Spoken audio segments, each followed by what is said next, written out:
I'm J, 28. A little over 2 years ago, my ex, K, 29, and I had a daughter out of wedlock. Soon after, Kay and her 12-year-old son moved into my home, which is about an hour from her family. From the start, her relatives, especially her father, told Kay that I didn't earn enough and lived too far away, but I had moved across the country to build a stable household and was determined to make things work. Kay became pregnant almost immediately, even though she had still been living with, and as I later learned, sleeping with her former boyfriend until 2 weeks before the move. Because of the timing, I questioned paternity. Kay brushed this off as financial overlap and dismissed the ex's distress as first girlfriend drama. When I discovered she was secretly calling him, the doubts only grew. I paid for 4 prenatal DNA tests. Kay canceled the first 3 the night before each appointment, so I lost every fee. Only after my mother confronted her did she complete the 4th test, which proved I was the father. By then, she was spending many weekends with the ex while I worked 3 jobs, kept the house, and cared for her son.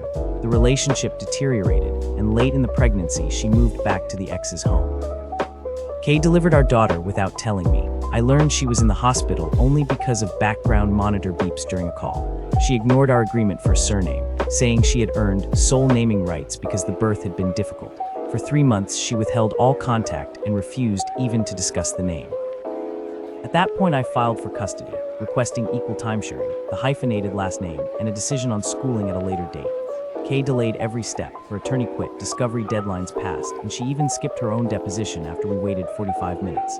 We drafted 3 motions to compel, and hearings were set, but before they occurred, Kay agreed to settle when faced with depositions of herself, her parents, and the ex, plus potential subpoenas for mental health records.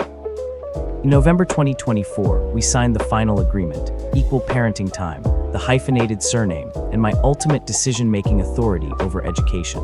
The litigation lasted more than a year and cost me about $60 K. Schooling was the linchpin. Kay's older son regularly misses class, often staying home while she helps him complete overdue work. Because I work remotely, any halfway school would actually end up in Kay's county and give her de facto control, risking similar truancy issues for our daughter.